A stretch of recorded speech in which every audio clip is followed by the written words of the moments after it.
ప్రస్తుతం గ్రామాలన్నీ మురికి కూపాలుగా మారాయని అధికారులు శ్రద్ధ వహించి గ్రామాల్లో పారిశుధ్య పనులు చేపట్టాలని నర్సాపూర్ ఎమ్మెల్యే సునీతారెడ్డి అన్నారు.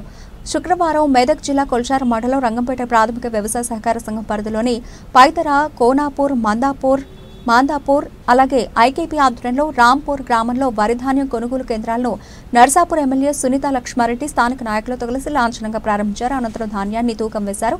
ఈ సందర్భంగా పైతర గ్రామంలో యువ నాయకుడు సునీతారెడ్డిని సాల్వతో సత్కరించారు. ఈ సందర్భంగా ఆమె మాట్లాడుతూ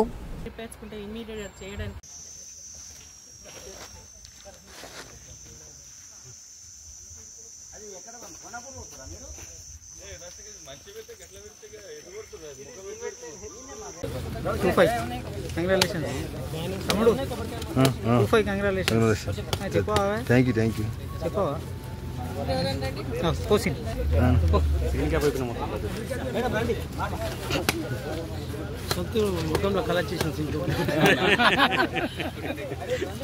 సీనా కలర్ చేసిన సొంత ముఖంలో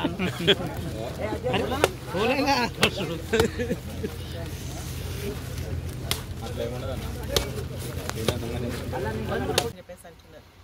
కాబట్టి ఇవన్నీ ఇబ్బంది పెట్టకుండా రైతుల యొక్క ధాన్యాన్ని కొనుగోలు చేసి ప్రభుత్వం వారికి మద్దతు ధరను ఇవ్వాల్సిందిగా నేను విజ్ఞప్తి చేస్తా ఉన్నా. మరి గతంలో ఏంటంటే 500 రూపాయలు బోనస్ ఇస్తామంటే ఎవరు నమ్మలేదు.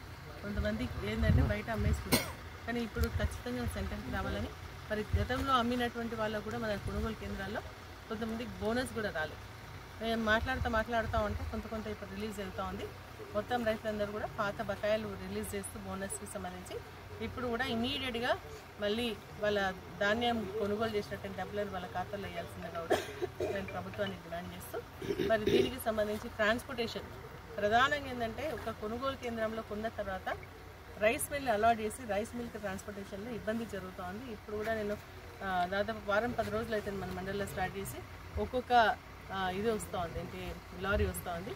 ఆ విధంగా కాకుండా ఒకటేసారి తీసుకునే విధంగా కొనుగోలు చేసినటువంటి ఇమీడియట్గా అదే రోజు షిఫ్ట్ చేసే విధంగా అక్కడ మళ్ళీ రైస్ మిల్లో అన్లోడ్ చేసుకునే విధంగా చర్యలు తీసుకోవాల్సి ఉంటుందని కోరుతాను. ఎందుకంటే ఆల్రెడీ నష్టంలో ఉన్నారు.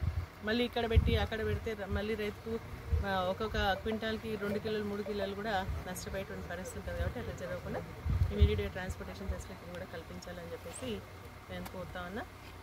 మరి ఇంకా గ్రామంలో మరి వెళ్తూ ఉన్నప్పుడు తాగునీటికి సంబంధించినటువంటి సమస్యలు చెప్తా ఉన్నారు, మురికి కాలువలకు సంబంధించినటువంటి సమస్యలు చెప్తా ఉన్నారు.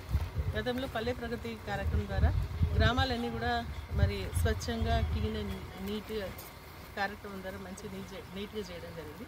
కానీ ఈరోజు ఏంటంటే డీజిల్ ట్రాక్టర్ ఉన్న డీజిల్ డబ్బులు లేవను, లేదంటే సరైనటువంటి సఫాయిలు రాకపోవడం వల్లనో, మరి సెక్రటరీస్ కరెక్ట్గా అందుబాటులో లేకపోవడం వల్ల మళ్ళీ గ్రామాలన్నీ కూడా మురికి కూపాలుగా మారుతూ ఉన్నాయి. కాబట్టి అధికారులను నేను కోరుతా ఉన్నా ఏంటంటే గతంలో ఏ విధంగా అయితే నీట్ చేసిందో ఇప్పుడు కూడా అదే విధంగా నీట్ చేసి గ్రామాలన్నీ కూడా క్లీన్గా ఉండేటట్టుగా చూడాల్సిందిగా కోరుతారు. డ్రింకింగ్ వాటర్కి సంబంధించి కూడా ఆల్రెడీ మంచి మిషన్ దగ్గర నీళ్ళు వస్తున్నాయి. ఇంటింటికి నల్ల కనెక్షన్ ఇవ్వడం జరిగింది కేసీఆర్ గారి ప్రభుత్వంలో. మరి ఇవి ఇప్పుడు అదే నీళ్ళు ఉన్నాయి, అదే అధికారులు ఉన్నారు, ఎందుకు నీళ్ళు సరిగా రావట్లేదని చెప్పేసి అడుగుతా ఉన్నా. ఈ నీళ్ళకి సంబంధించి కూడా నేను ఇప్పుడే ఆర్డబ్ల్యూఎస్ గ్రిడ్ వాళ్ళతో కూడా మాట్లాడడం జరిగింది. ఈ గ్రామాలకు నీళ్ళు సరిగా వస్తలేవు, ఇమీడియట్గా వాటిని ప్రాబ్లమ్ సాల్వ్ చేయాలని. రంగంపేటలో ఒక సంప్ వేస్ట్గా ఉంది, ఆ సంప్లోకి నీళ్ళు అందించి అక్కడ నుంచి ఈ రానటువంటి గ్రామాలకు టేలెంట్ గ్రామాలకు ఇవ్వాల్సిందని కోరుతూ, ఈ లైన్ ఏదైతే ఉందో టేలెంట్ ఉంది కాబట్టి ఇక్కడ ఉన్నటువంటి 4-5 గ్రామాలకు నీళ్ళు వస్తలేవు. మరి దానికి సంబంధించి సపరేట్ ఎస్టిమేషన్ కూడా ప్రభుత్వానికి సబ్మిట్ చేయడం జరిగింది. కొత్త లైన్ వేసి నీళ్ళ సమస్య తీర్చాలని. మరి అదేవిధంగా ఆర్డబ్ల్యూఎస్కి సంబంధించి ఈరోజు పాపం గ్రామాల్లో నీళ్ళు లేవు, మోటార్లు లేవు, ఎండిపోతున్నాయి, మాకు నీళ్ళు ఇవ్వాలని చెప్పేసి అడుగుతూ ఉంటారు.